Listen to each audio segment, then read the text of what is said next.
श्री गणेशाय नमः। श्री रामचरितमानस अयोध्या कांड 313वां दोहा। जेहि उपाय पुनि पाए जनु देखे दीन दयाल, सो सिख दे अवधि लगी कौशल पाल कृपाल। हे दीन दयालु, जिस उपाय से यह दास फिर चरणों का दर्शन करे, हे कौशलाधीश, हे कृपालु, अवधि भर के लिए मुझे वही शिक्षा दीजिए। पुरजन परिजन प्रजा गोसाई, सब सुचि सरस स्नेह सगाई। राउर बदि भल भव दुख दाहु, प्रभु बिन वादि परम पद लाहु। हे गोसाई, आपके प्रेम और संबंध से अवधपुर वासी, कुटुंबी और प्रजा सभी पवित्र और रस से युक्त हैं। आपके लिए भव दुख की ज्वाला में जलना भी अच्छा है और प्रभु के बिना परम पद का लाभ भी व्यर्थ है। स्वामी सुजानु जानी सब ही की, रुचि लाल सारेहनि जन जी की। प्रणत पालु पालहि सब काहू, देव दुहु दिसि और निबाहु।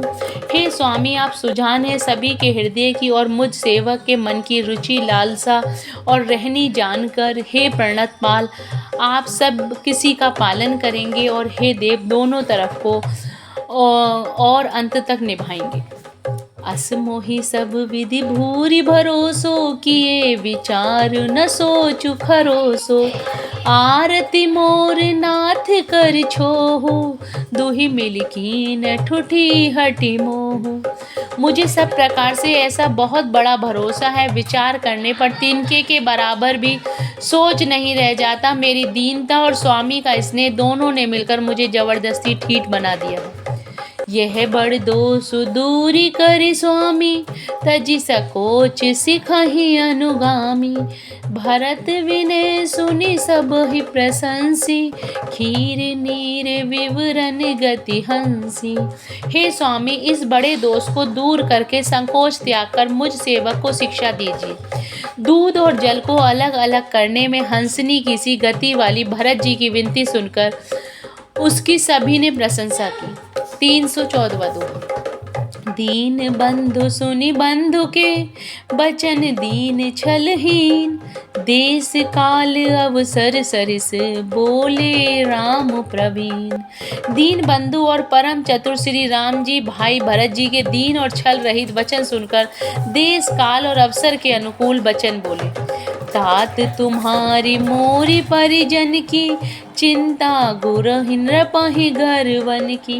माथे पर गुरु मुनि मिथिलेशु, हमहि तुम्हि सपनहु न कलेशु।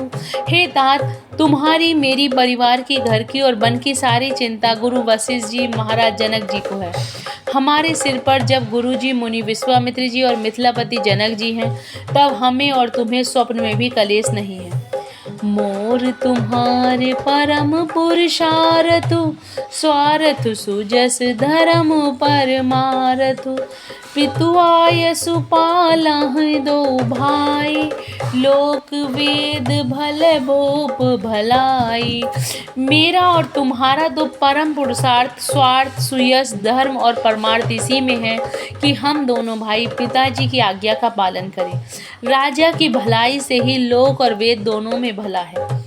गुरु पितु मातु स्वामी सिख पाले, चलहु कुमग पग परहि न खाले। अस विचार सब सोच बिहाई, पालहु अवध अवधि भरि जाई। गुरु पिता माता और स्वामी की शिक्षा का पालन करने से, कुमार्ग पर चलने से पैर गड्ढे में नहीं पड़ता। ऐसा विचार कर सब सोच छोड़कर अवध जाकर अवधि भर उसका पालन करो। देसु कोसु परिजन परिवारो, गुरुपद रजहि लाग छरु भारो।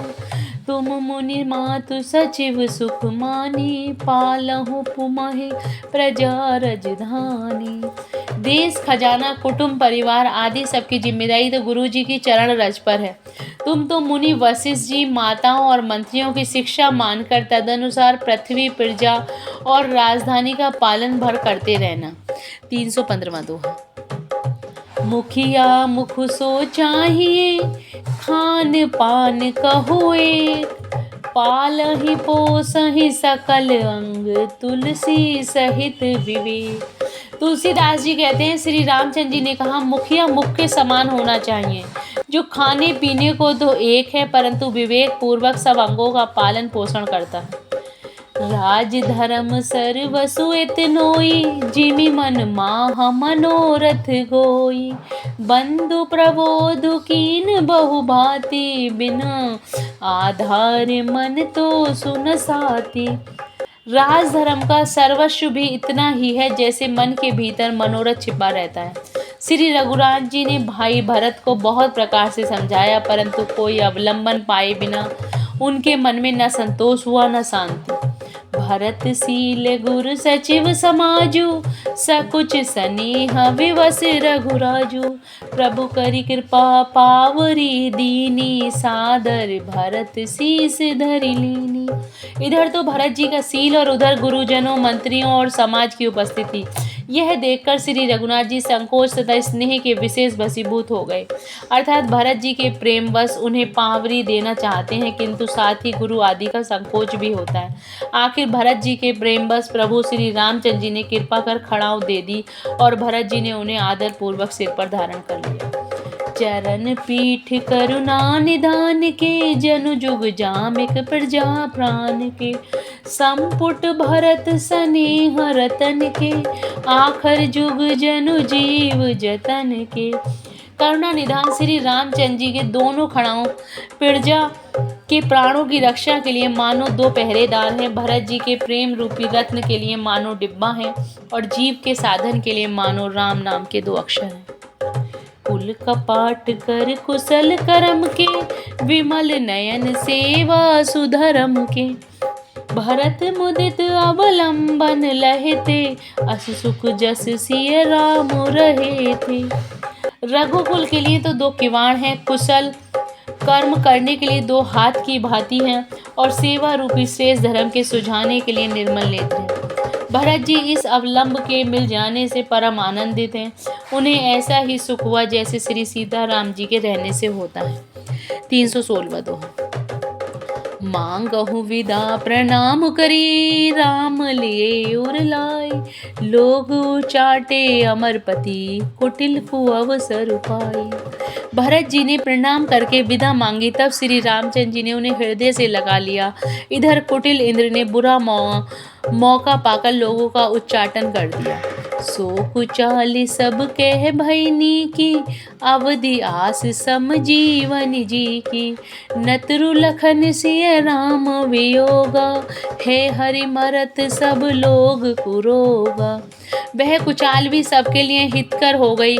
अवधि की आशा के समान ही वह जीवन के लिए संजीवनी हो गई। नहीं तो उच्चाटन न होता तो लक्ष्मण जी, सीता जी और श्री राम जी के वियोग रूपी बुरे रोग से सब लोग घबराकर मर ही जाते।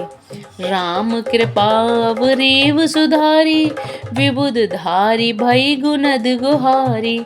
भेटत भुज भरि भाई भरत सो, राम प्रेम रसु कहि न परत सो। श्री राम जी की कृपा ने सारी उलझन सुधार दी। देवताओं की सेना जो लूटने आई थी वही गुणदायक और रक्षक बन गई। श्री राम जी भुजाओं में भरकर भाई भरत से मिल रहे हैं। श्री राम जी के प्रेम का वह रस कहते नहीं बनता। तन मन बचन उमग अनुरागा, धीर धुरंधर धीरज त्यागा। वारिज लोचन मोचत बारी, देखी दशासुर सभा दुखारी। तन मन और वचन तीनों में प्रेम उमड़ रहा है। धीरज की धुरी को धारण करने वाले श्री रघुनाथ जी भी धीरज त्याग दिया। वे कमल सदस्य नेत्रों से प्रेम आंसुओं का जल बहाने लगे। उनकी यह दशा देखकर देवताओं की सभा दुखी हो गई। मुनिगण गुर धुर धीर जनक से, ज्ञान अनल मन कसे कनक से। जे विरंच निर्लेप उपाय, पदम पत्र जिमि जग जल जाए। मुनिगण गुरु वशिष्ठ जी और जनक जी सरीखे धीर धुरंधर, जो अपने मनों को ज्ञान रूपी अग्नि में सोने के समान कस चुके थे, जिनको ब्रह्मा जी ने निर्लेप ही रचा, जो जगत रूपी जल के कमल के पत्तों की तरह ही जगत में रहते हुए भी जगत से अनासक्त पैदा हुए हैं। जय Shri Ram. Please like and subscribe the channel.